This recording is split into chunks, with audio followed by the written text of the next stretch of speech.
So yesterday I covered a story about what was going on in Bolivia, and there's been a little bit of updates and some really crazy stuff developing like online in terms of like the messaging that's happening from it, from the media and from like bots online and stuff like that, like the propaganda going along with it. So a little bit of updates. So since Evo Morales resigned from being the president of Bolivia, he sought asylum in Mexico. I think a plane went to go pick him up, and they brought him to Mexico. And I was reading that Evo Morales said he's very thankful that they allowed him to be in his home because or to be in Mexico because he thinks that they saved his life, because his life was being consistently threatened in Bolivia and stuff like that.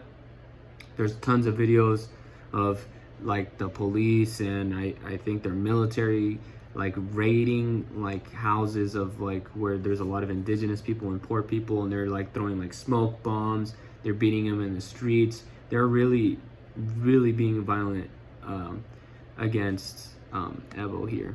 So there's this guy on Twitter, his name's Samuel D. Finkelstein II, and he pointed out that there was a really strange thing going on on Twitter, where there was two hashtags that were trending that were Evo is not welcome in Mexico and there is no coup in Bolivia. So those are two separate hashtags that were trending yesterday.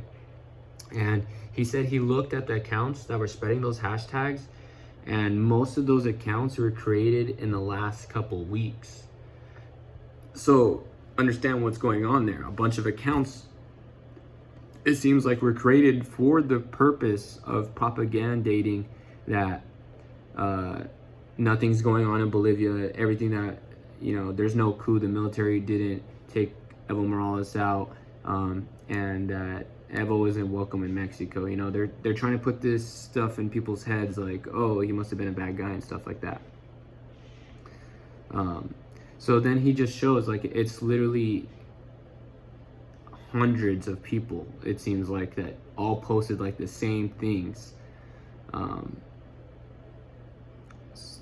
So I don't know who you think could be behind this. A lot of people I was seeing on Twitter think it's like the CIA and stuff like that. They're trying to get this as, it's basically like manufacturing consent, like saying like, oh, I guess Evo Morales, because a lot of people don't pay attention to international politics, oh, I guess he's a pretty bad guy. I saw a bunch of, it seemed like pretty normal people from there saying like he needs to get out of there, and there's no coup, like the people actually wanted him out of there and stuff like that.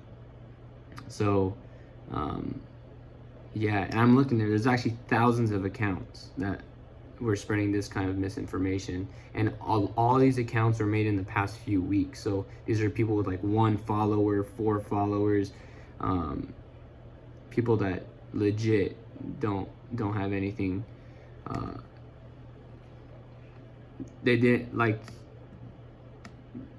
you don't think that they've just been on Twitter just to like actually use Twitter. They're literally, their purpose for Twitter has been for propaganda purposes, it seems like. So yeah, so then there's so Evo Morales, he was in Mexico City, and this is what he said. He said, if I've committed a crime, it's being indigenous. It's implementing a social programs for the poor and hungry. If I've committed a crime or sin, our sin is being anti-imperialist.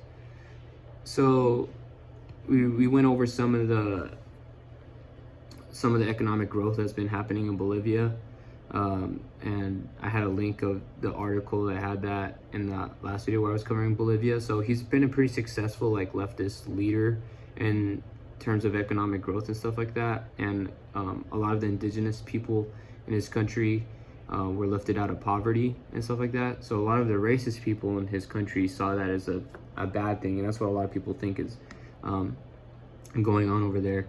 And going along with history, this is the perfect kind of guy that the CIA wouldn't want in power. So yeah, I'm looking here on Twitter again. Yeah, there's So Bolivian security forces and racist right-wing mobs are going door to door, rounding up and beating indigenous people and leftists in impoverished neighborhoods in La Paz as they try to literally smoke supporters of Evo Morales. So they literally go into like where they live and they throw like smoke bombs inside the places they live, and they take them out. They like essentially handcuff them, put them on their knees, and they start beating them. And now Evo Morales is the first indigenous leader of this country, and a country where it's major indigenous. So yeah, the abuses that are going there are pretty bad. So I'm gonna read an article by Jacobin magazine, and so far prominent people that I've seen that have like kind of basically recognized that it's a coup is like Bernie Sanders, Alexandria Ocasio-Cortez, and Ilhan Omar, in terms of like elected leaders and stuff like that. So basically like the progressives. So the name of this article is Why the Corporate Media Won't Call It a Coup. This is by Ellen MacLeod. The corporate media stands united in opposition against leftists in Latin America. That's why it refuses to state the obvious. Bolivian President Evo Morales was deposed over the weekend in a violent coup. Army generals appearing on television to demand the resignation and arrest of an elected civilian head of state seems like a textbook example of a coup. And yet that is certainly not how corporate media is presenting the weekend events in Bolivia. So yeah, literally army generals told Evo Morales, hey buddy, you better resign or it's about to go down. So he felt like he had no choice. That is literally the textbook definition of a coup, as it points out in this article. No establishment outlet framed the action as a coup. Instead, President Evo Morales resigned, according to ABC News, amid widespread protests. So that's what CBS News said, like the protests from an infuriated population. That's like the wordage the New York Times used. Angry at the election fraud, used by Fox News, for the full-blown dictatorship, used by the Miami Herald.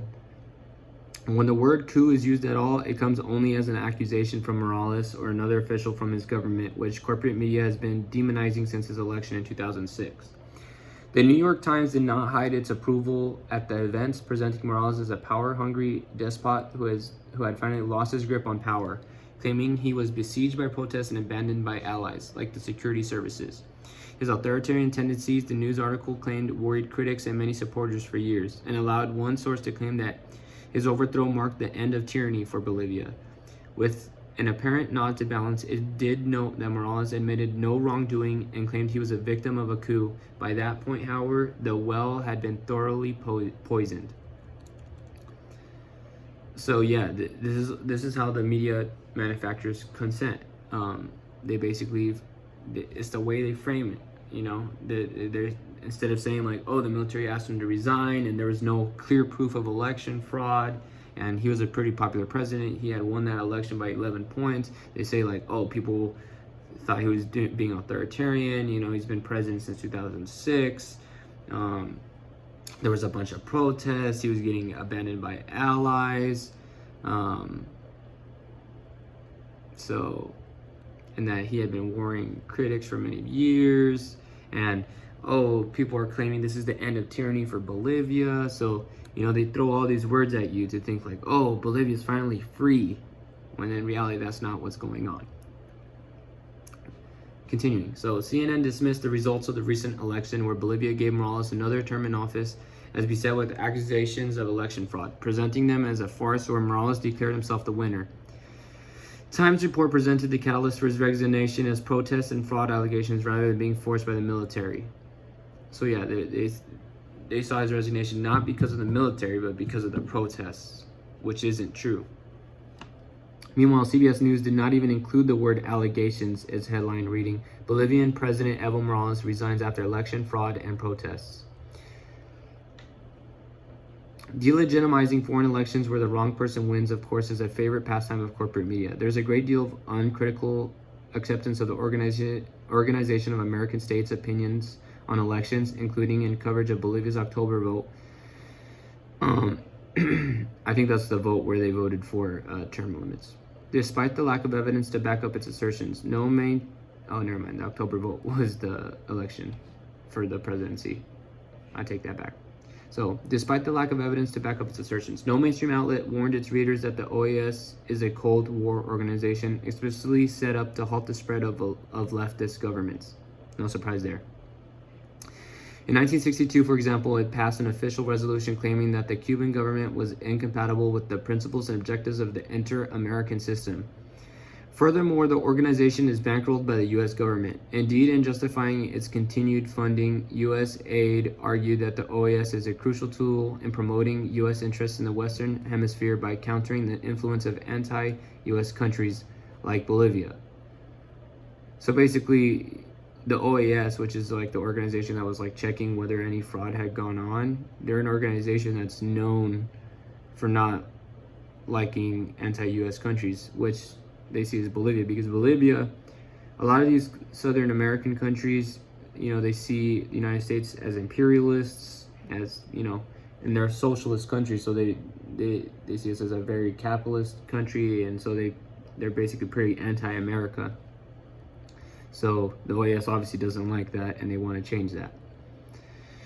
In contrast, there was no coverage at all in U.S. corporate media of the detailed new report from the Washington-based think tank CEPR, which claimed that the election results were consistent with the win totals announced. There was also scant mention of the kidnapping and torture of elected officials, the ransacking of Morales' house, the burning of public buildings, and the indigenous Wefala flag, all of which were widely shared on social media and would have suggested a very different interpretation of events.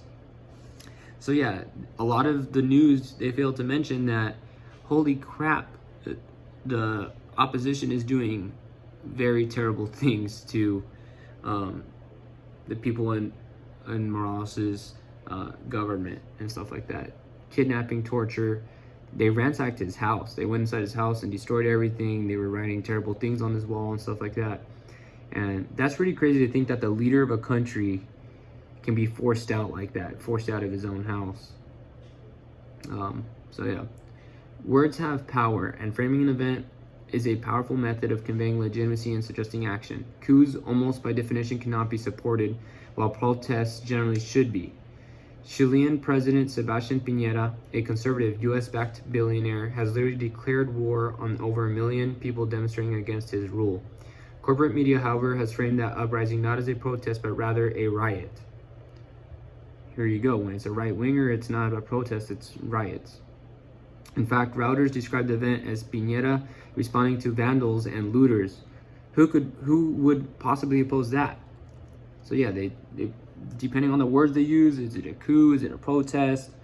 It makes you automatically think, oh, do I support this or not support this? If it's a coup, oh snap, I don't know. But if it's protest, like, oh yeah, get that dude out of there. People are, marching in the streets, get the dude out of there.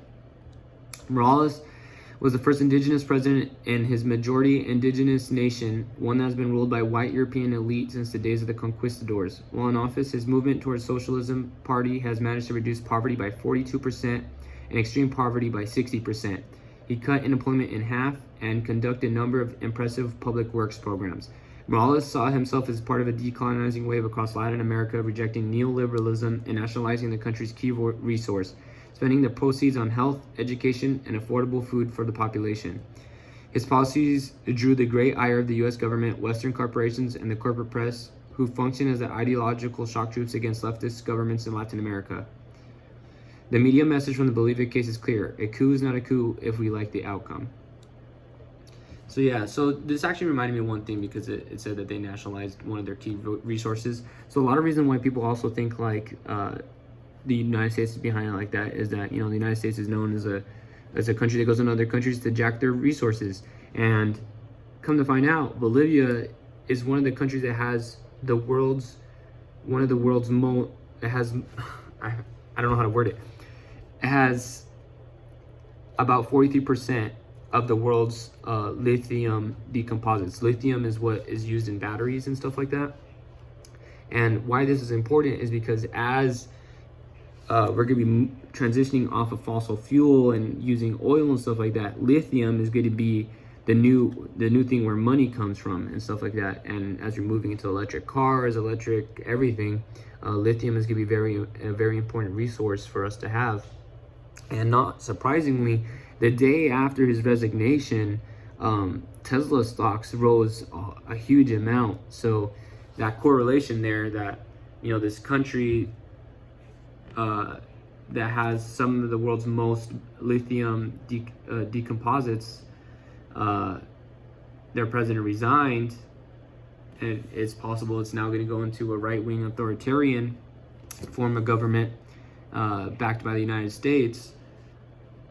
It's not surprising that Tesla, a company that makes cars just run by electricity and batteries, that the stocks rose up, because American imperialism, they know that we're coming for your lithium, buddy. So yeah, that's just what I think. I hope you guys enjoyed the video.